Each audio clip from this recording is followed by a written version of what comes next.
than Satan.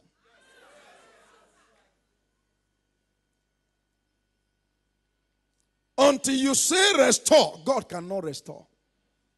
They are all of them snared in holes for a prey and none delivered, and for a spoil and none saith restore. So today we have come to say to God, restore. We have come to say to God, enough is enough. That position that belonged to you in the office that somebody took, that seat will become too hot for them. God is going to somersault the table of the enemy. In the name of the Lord Jesus Christ. When grace comes, restoration comes. So it's no surprise that this beginning of the year, God is visiting us with restoration. Because when grace comes, there must be restoration. Grace is unmerited favor. Israel labored in Egypt 430 years and their salary was kept back. But just one day visitation of grace, one day visitation of favor, the wages of 430 years was paid back in one night.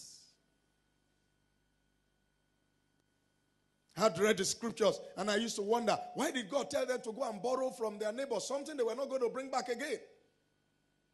And God is the one that said we are not going to be borrowers, we are going to be lenders. And God corrected me. He said they were not borrowing, they were collecting their wages. Egypt was owing them by force and by power. And they refused to pay. They gave them hard labor. And he said in every labor there is profit. He gave them hard labor. God is not unrighteous to forget your work and your labor.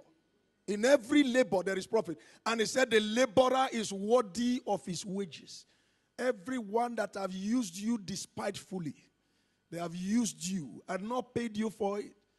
By this anointing for restoration, every of your wages and salary being kept back by the wicked one, there shall be a supernatural restoration. Your promotion that they are sitting over, all of a sudden they will come and call you that your promotion is now ready. In the name of the Lord Jesus Christ. But before there can be restoration, someone has to say, restore. What you don't want, you don't watch. Someone has to say, restore. Enough is enough. Enough of losing your resources to the enemy. Enough of serving the enemy with your resources. There are people, when they gather resources, one trouble will come out and consume all the resources. And they begin to gather again. That's a lie of the devil. Every of your resources that have been wasted, there shall be a supernatural restoration. Hear me? I don't care for how long that item has been lost. Something that belonged to you that was taken away from you. It doesn't matter for how long it has been lost. It doesn't matter for how long they carried it away. This week, there shall be a supernatural restoration. In the name of Jesus. Until David called out to God for restoration, there was no restoration. Until David cried out to God to restore. David cried out to God. 1 Samuel and chapter 30. David cried out to God to restore, and God supernaturally restored. God is the same. He has not changed. The God of restoration will appear for you. In the name of the Lord Jesus Christ. 1 Samuel chapter 30 and verse 1. And it came to pass, it shall come to pass concerning you. When David and his men were come to Ziklag on the third day that the Amalekites had invaded the south and Ziklag and smitten Ziklag and burnt it with fire, and had taken the women captives that were therein. They slew not any, either great or small, but carried them away and went on their way. So David and his men came to the city, and behold, it was burned with fire, and their wives and their sons and their daughters were taken captives. Then David and the people that were with him lifted up their voice and wept until they had no more power to weep. Lost everything in one day. Everything they have labored for. Someone is here under the sound of my voice, maybe in 2013, you lost everything you labored for. All your life savings, someone came and told you a lie. And through deception, took your money away and went away. gave money to someone to buy a car, and then the person went away with the money. You didn't see the money, you didn't see the car, you didn't see the person. David lost everything in one sweep, one day. And David, with the 600 men of valor that were with him, they lifted up their voice and they cried. The Bible says there was no more power in them to weep. I believe David must have said to himself, if weeping will solve this situation, it would have been solved already. There must be something more than weeping. And the Bible says David encouraged himself in the Lord his God. David must have told himself, this cannot be the end of the journey. This cannot be the final bus stop. My story cannot end like this. Something must happen for me. Something is going to happen for you today. Because the God of restoration is visiting you. In verse 8, and David inquired at the Lord, saying, shall I pursue after this trip? Shall I overtake them? And he answered him, pursue. For thou shalt surely overtake them, and without fail recover all. Thou shalt surely overtake them. Pursue. Pursue. I said to you today, by God, pursue. Thou shalt surely overtake them, and without fail recover all. The anointing for restoration imparts you with supernatural speed. It makes you to overtake the enemy. It does not matter for how long they have been running. It makes you to overtake the enemy, overpower them, and recover everything that belongs to you.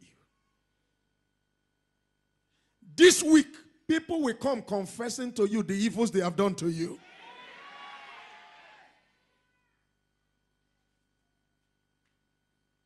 Shall I pursue after this troop? Will I be able to overtake them? Will you deliver them into my hand? Will I still be able to recover all? God said, go ahead and pursue.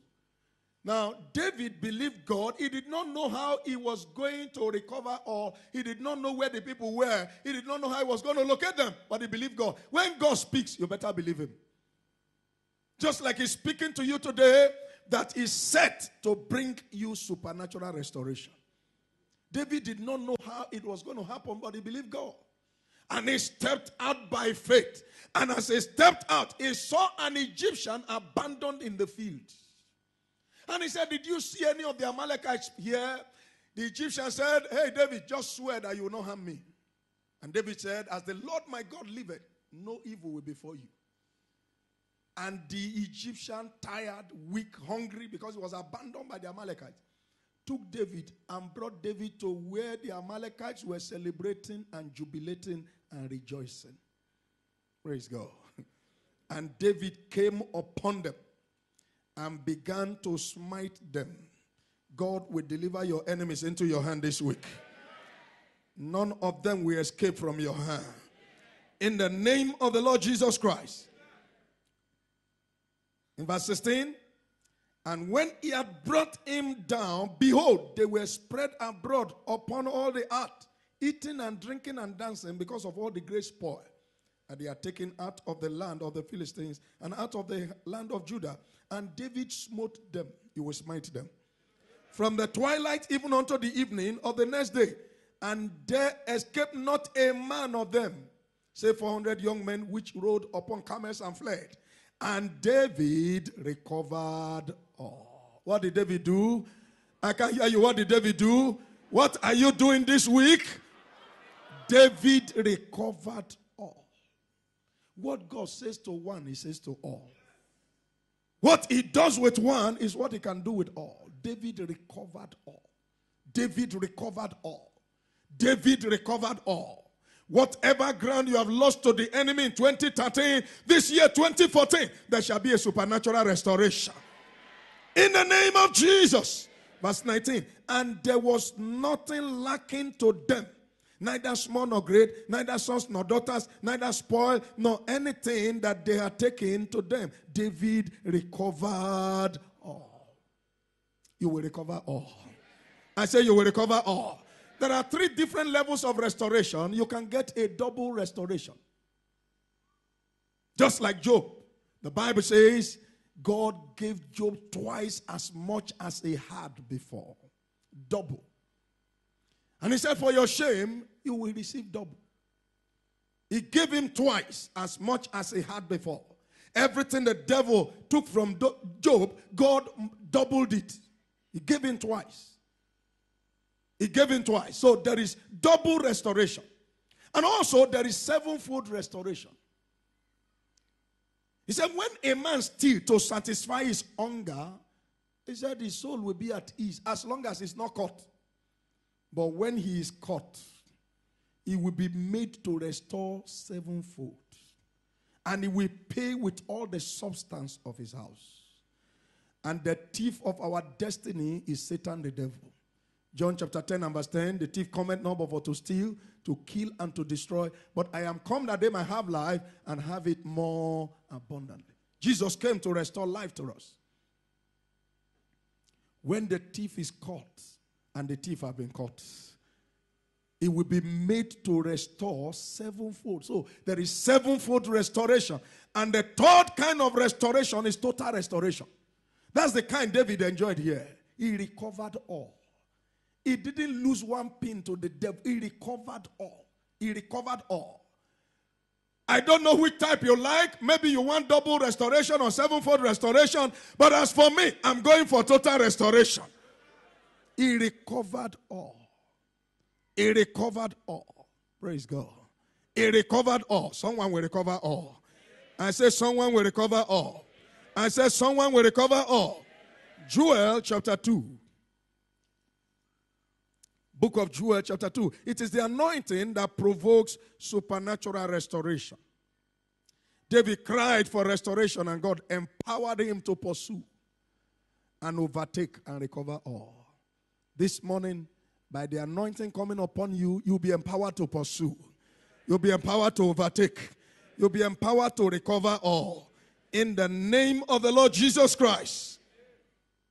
Joel chapter 2 and verse 21. Fear not, O land, be glad and rejoice, for the Lord will do great things. God will do great things in your life this year. Be not afraid, ye beasts of the field, for the pastures of the wilderness do spring, for the tree beareth her fruit. The fig tree and the vine do yield their strength. Be glad then, ye children of Zion, and rejoice in the Lord your God, for he hath given you the former rain moderately, and it will cause to come down for you the rain, the former rain, and the latter rain in the first month. What month are we in right now? I can't hear you. What month are we in right now? Anytime you see God talking about rain, he's talking about anointing. He has given you the former rain moderately.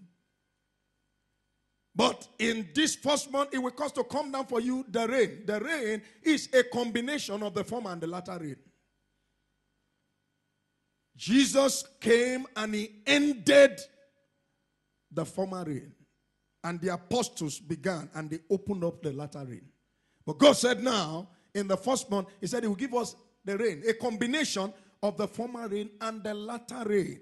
And what is the product of that? Verse 24, the floor shall be full of wheat, and the vase shall overflow with wine and oil. And I will restore to you the years that the locust has eaten, the cankerworm and the caterpillar and the palmer worm, my great army which I sent among you, and ye shall eat in plenty and be satisfied. And praise the name of the Lord your God, and my people shall never be ashamed. And ye shall know that I am in the midst of Israel, and that I am the Lord your God and none else. And my people shall never be ashamed. God repeated that twice. So the ultimate of restoration is to terminate shame. Everything that represents embarrassment in your life, by God's supernatural restoration, there shall be a sudden termination. My people shall eat in plenty. The floor shall be full. The floor shall be full. The vat shall overflow with wine and oil. Instead of emptiness, this year you will enjoy fullness. Instead of scarcity, you will enjoy abundance. The floor shall be full of wheat. The vat shall overflow. Overflow. Someone is entering into the realm of overflowing blessings. If you are that person, your amen will be better than that. And ye shall know that I am in the midst of Israel. So God brings restoration